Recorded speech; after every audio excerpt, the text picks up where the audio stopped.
Were the pyramids built before the flood?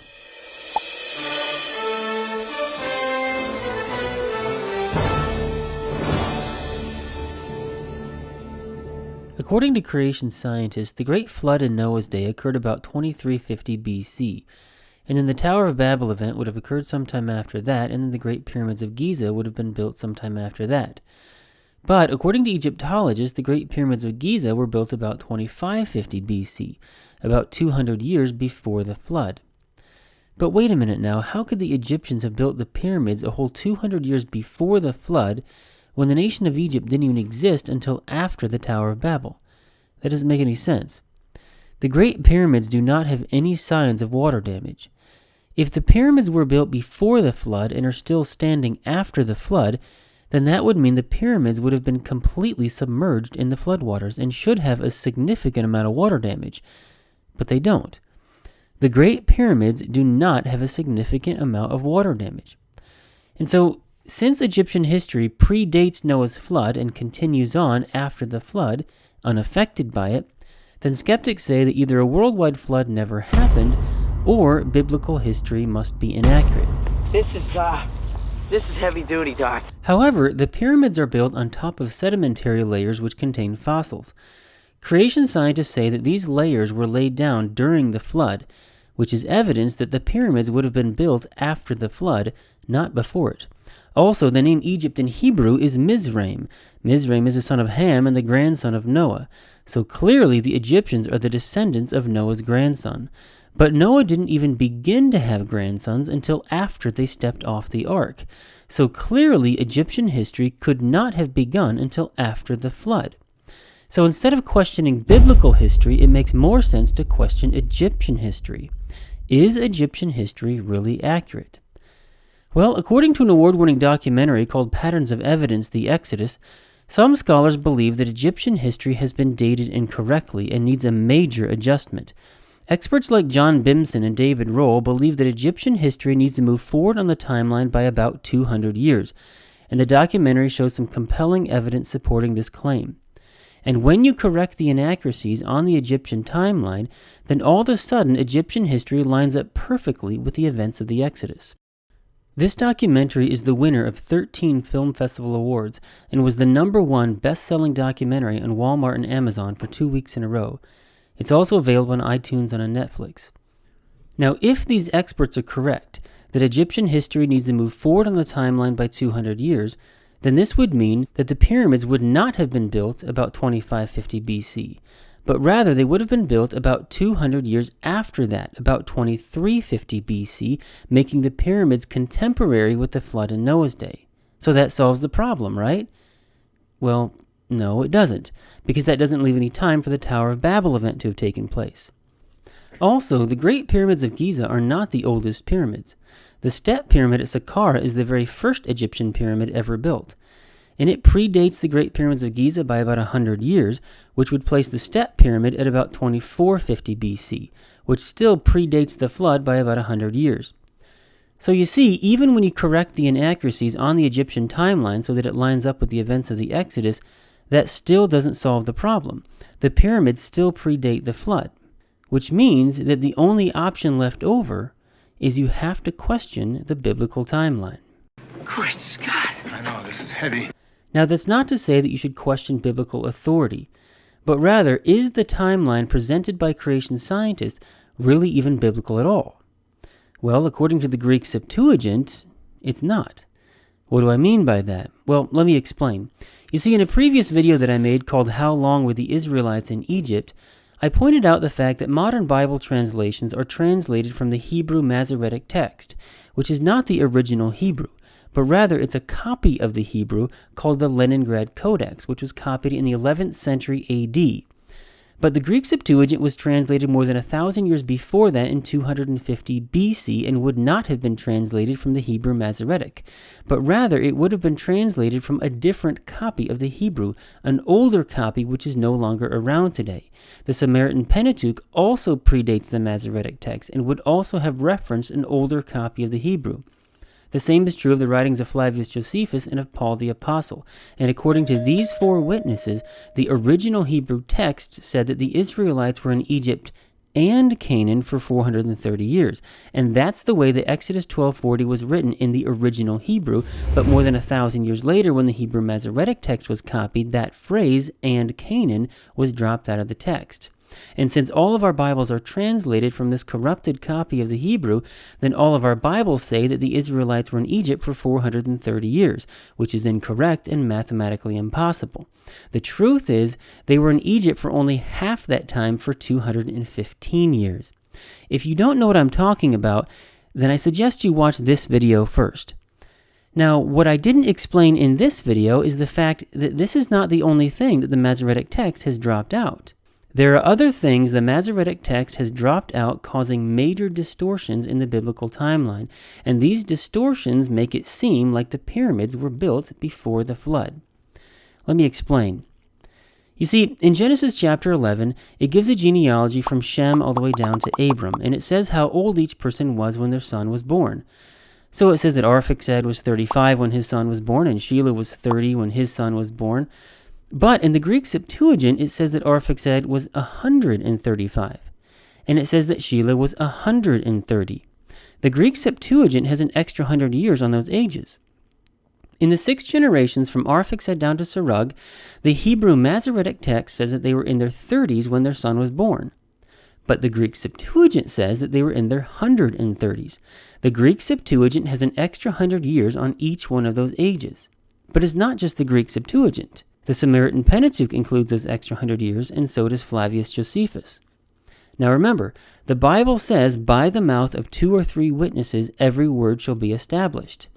Well, we've got 3 witnesses here that are all in 100% agreement that the original Hebrew text included those extra 100 years on those ages from Arphaxad down to Serug.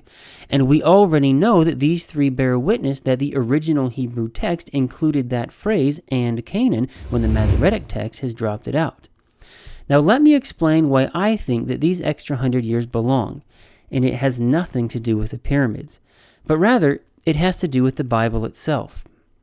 You see, if you take these ages that are in the Hebrew Masoretic text and you plot these on a chart, then you'll notice something really strange.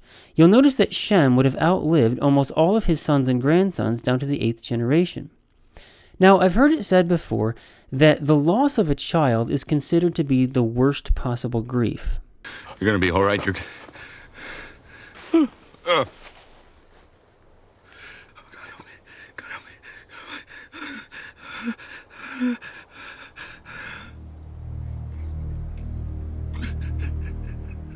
Well, if this is really true, that the loss of a child is the worst possible grief, well then Shem must have gone through a whole lot of grief.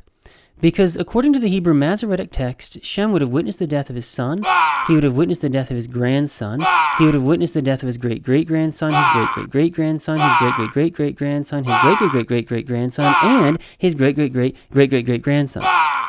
Now, why would God put Shem through so much grief? And what's causing this anyway? I mean, I understand that Shem lived before the flood, but why would that make him like a Superman after the flood, outliving almost all of his sons and grandsons down to the 8th generation? That doesn't really make a lot of sense. But according to these 3 witnesses, the original Hebrew text included an extra 100 years on those ages from Arphaxad down to Serug.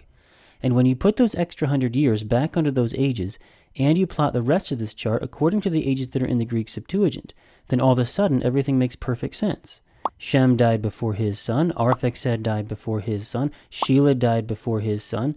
Each generation died in succession, one after the other, which is normal for a genealogy. Any normal child with average intelligence who reads the genealogy in Genesis 11 is going to get the impression that the fathers were dying before the sons. That's the way of life. That's the impression that the scriptures give. And according to these 3 witnesses, that's exactly the way that it happened. Hello? Hello? Anybody home? Hey, think with fly, think. And so according to these 3 witnesses and a little common sense, the original Hebrew text included an extra 100 years on those ages from Arphaxad down to Serug. But more than 1,000 years later, when the Hebrew Masoretic text was copied, those extra 100 years were dropped off of those ages. Erased from existence. And since all of our Bibles are translated from this corrupted copy of the Hebrew, then all of our Bibles are missing those extra 100 years, which has grossly distorted our understanding of the biblical timeline. Obviously, the time continuum has been disrupted, creating this new temporal event sequence resulting in this alternate reality. English, Doc. Now, creation scientists like Kent Hovind have put together a longevity chart from Adam to Joseph. And in this chart, he has Shem outliving almost all of his sons and grandsons, and he says that Shem would have known Abraham, Isaac, and Jacob. You won't notice this reading your Bible either, but when you graph out the dates, it's like, wow, that's pretty cool. Noah's son Shem lived long enough after the flood to know Abraham, Isaac, and Jacob. You know, if you're 130, but you know a 600-year-old that lives around the corner, you just don't feel so old anymore. But the truth is, Shem died about 500 years before Abraham was even born. Shem could not have personally known Abraham, Isaac, and Jacob, which explains the lack of dialogue between them. Answers in Genesis made a book about Noah's Ark, and in that book, they have a timeline, and in that timeline, they have Shem dying after the birth of Abraham. Sorry, but that's not correct. Shem did not die after the birth of Abraham. Shem died about 500 years before the birth of Abraham. Answers in Genesis also gets it wrong. When creation scientists say that the flood occurred about 2350 BC, they're basing this primarily upon the calculations of James Ussher. But James Ussher based his calculations upon the genealogies that are in the Hebrew Masoretic text.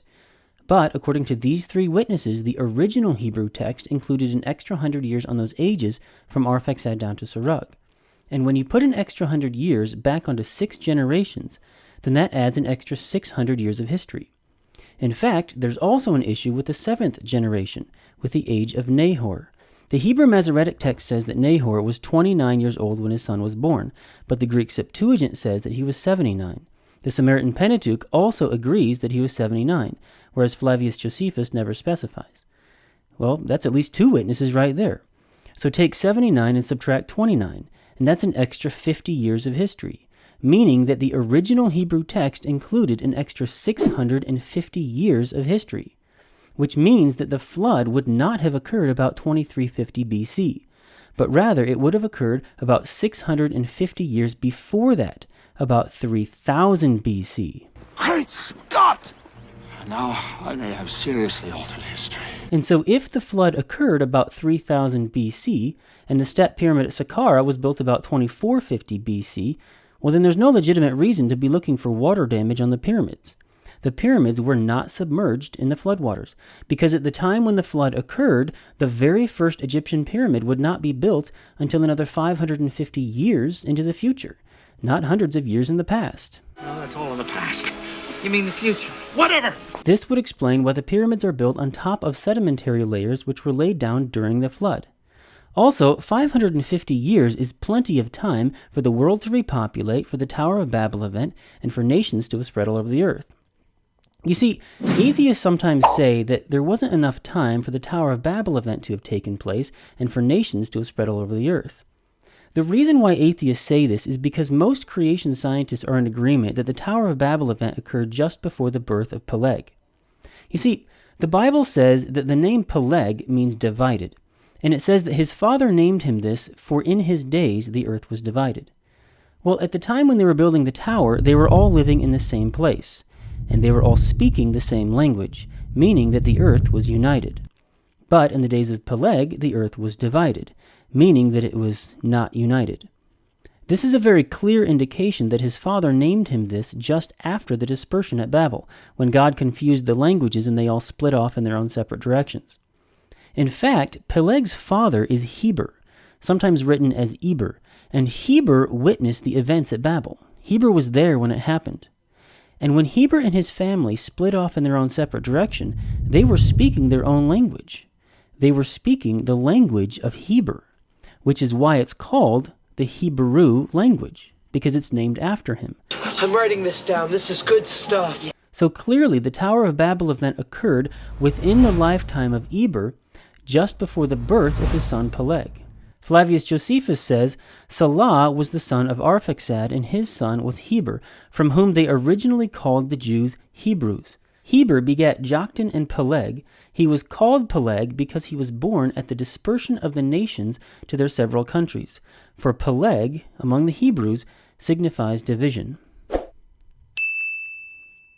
Well, according to the Masoretic text, there was only about a 100-year time period in between the flood in Noah's day and the birth of Peleg. Apparently, atheists have done the math and have decided that 100 years was not enough time for the population to have grown from 8 people to a large enough number in order to build the Tower of Babel. After all, if the Great Pyramid of Khufu required 30,000 workers, well then surely the Great Tower of Babel would have required many more workers than that. But you simply cannot get that many workers in only 100 years.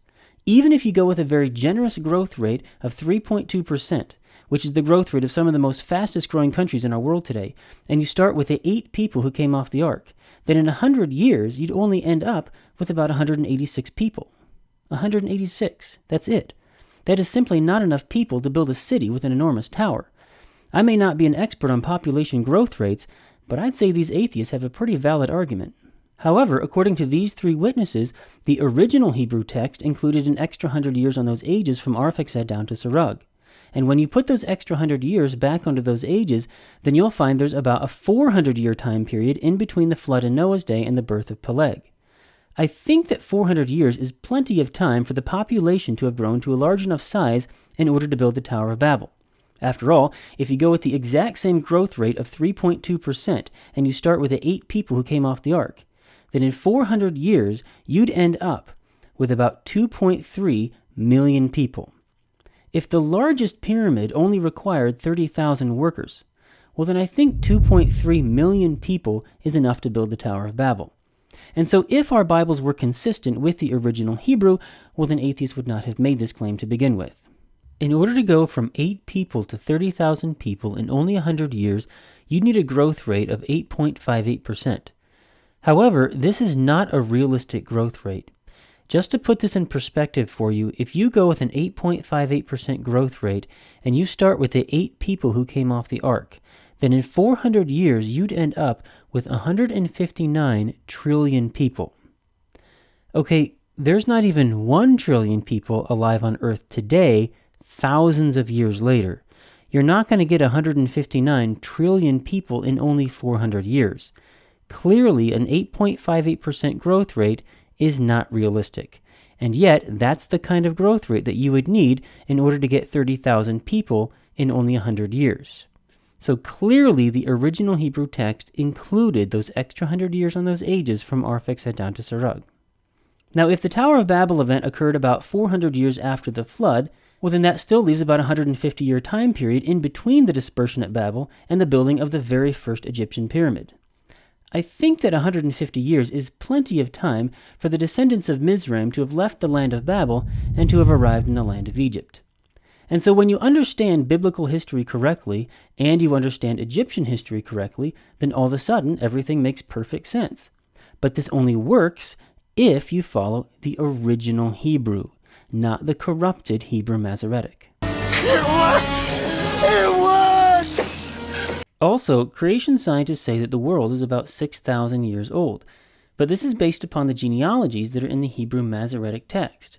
But if the original Hebrew text included an extra 650 years of history, then this would take the age of the earth up to at least 6,650, meaning that the world is closer to being 7,000 years old, not 6,000 like creation scientists claim.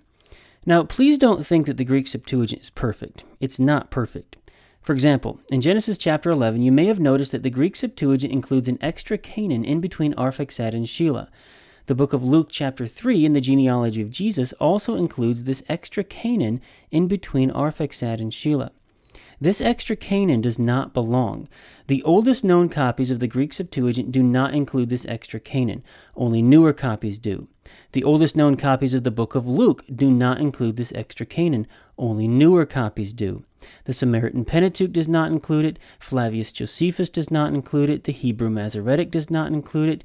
Even 1 Chronicles 1:18 does not include it in either the Greek or the Hebrew. This extra Canaan was added in to newer copies of the Greek when it should not have been. So you can just ignore this extra Canaan here. It doesn't belong. And I did not include that extra Canaan in this chart. So in case you're wondering why it's not there, now you know. The question is, though, why would the Jewish scribes drop those years off of those ages? Why would they do that? Was it on purpose, or was it an accident?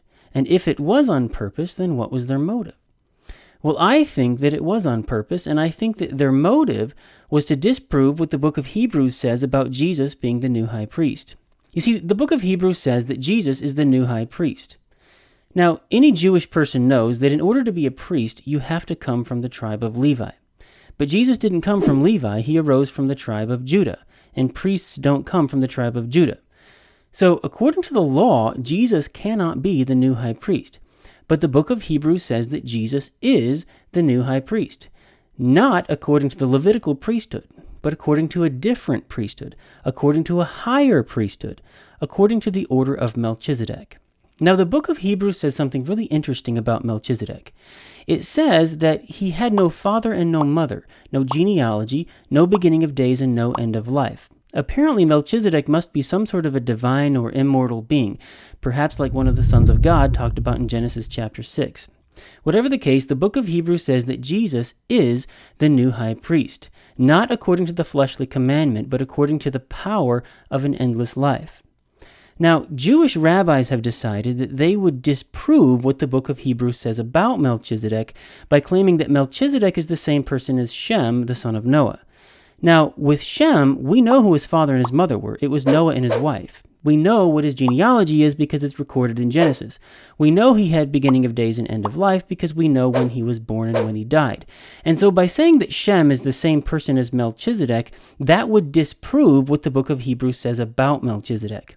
Not only that, but this would mean that Melchizedek is not of a different or a higher priesthood, but rather he would be the ancestral founder of the Levitical priesthood. Rabbis say that Shem handed the priesthood down to Abraham, who then handed it down to Isaac and then to Jacob and eventually down to Levi. This would mean that Melchizedek is of the same priesthood, not a different one.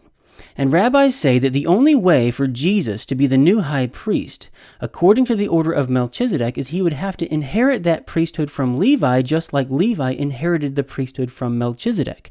But since Jesus is not a descendant of Levi, then Jesus cannot be the new high priest. And this is the argument that Jewish rabbis use even to this day. Unlike Christianity, our tradition tells us who was Melchizedek. He wasn't an angel or God himself like the Christians teach, but was actually Shem, the son of Noah, who transferred the title of priest over to Abraham and then on through Isaac, Jacob, Levi, and ultimately Aaron. Now, the problem with this argument, though, is that Melchizedek lived the same time as Abraham. Melchizedek interacted with Abraham. Melchizedek brought out bread and wine to Abraham, and Abraham gave Melchizedek a tithe of all. But Shem died about 500 years before Abraham was even born. How did Shem bring out bread and wine to Abraham when he had been dead for the past 500 years? Clearly, Shem cannot be the same person as Melchizedek. There's about a 500-year gap in there preventing them from being the same person. And so it appears that a long time ago, some Jews decided to conspire with the scribes and have them drop those years off of those ages.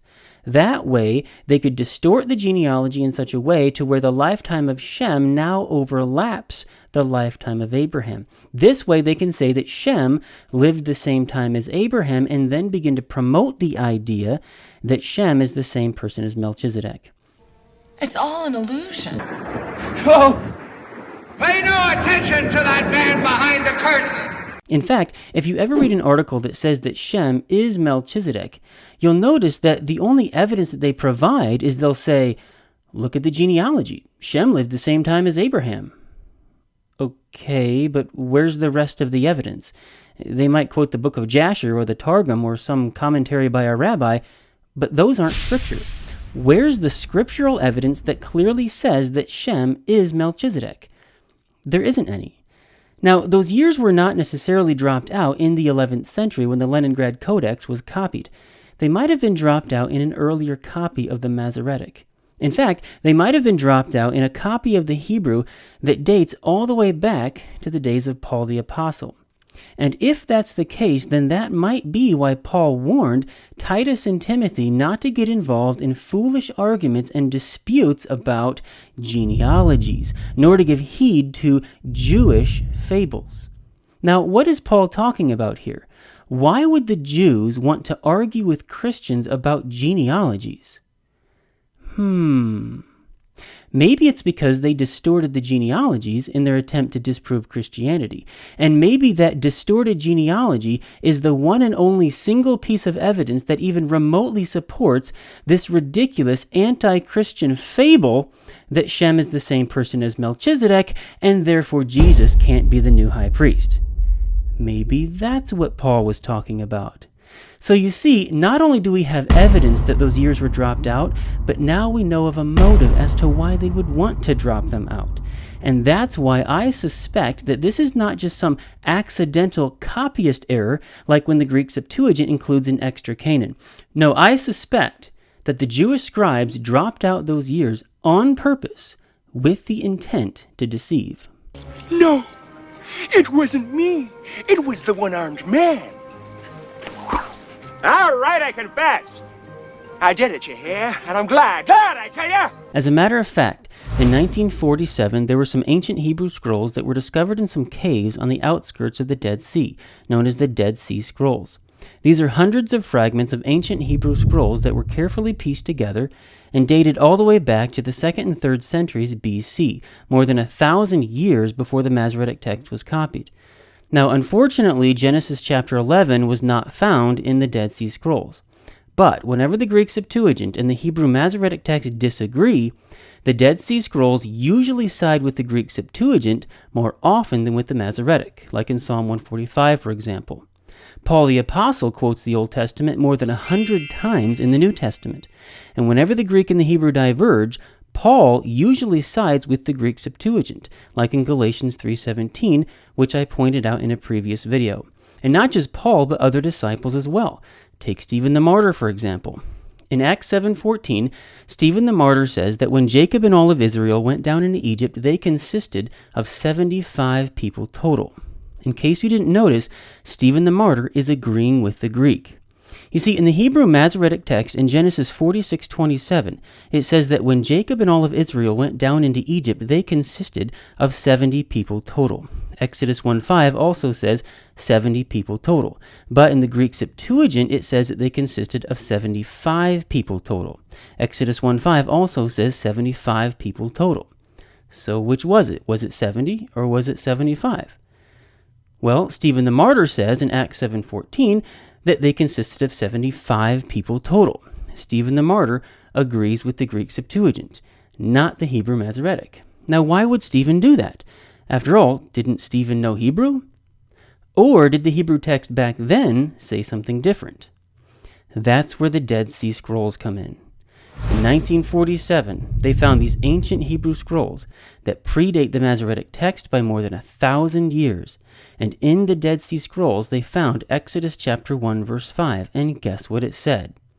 It said that Jacob and all of Israel consisted of 75 people total.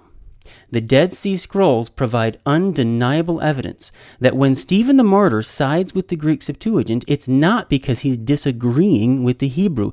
It's because he is agreeing with the original Hebrew. Even Jesus himself sides with the Greek Septuagint. In Luke chapter 4, Jesus quotes a passage of scripture from Isaiah 61, where he says, "The Spirit of the Lord is upon me, because he has anointed me to preach the gospel to the poor."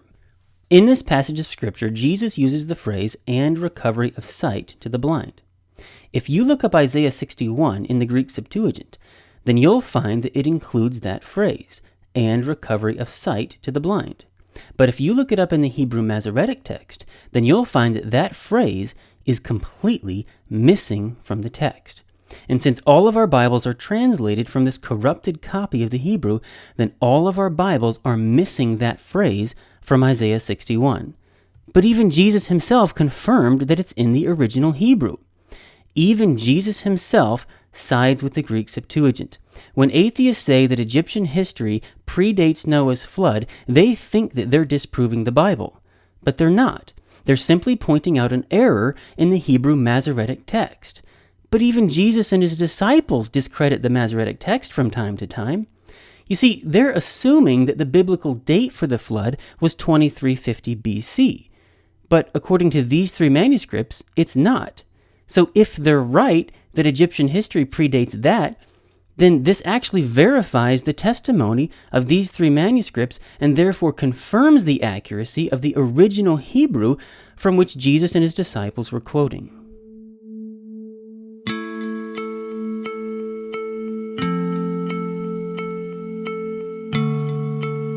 There are errors that we know about. Why? Because we can compare the documents, we can compare the manuscripts and see where the errors are. Let's say you have, here's the original, which we don't have. We don't, at least we don't think we have any original documents, okay? So they're all copies, okay? And let's say you find 4 different copies. And in the first copy, you see an error right here.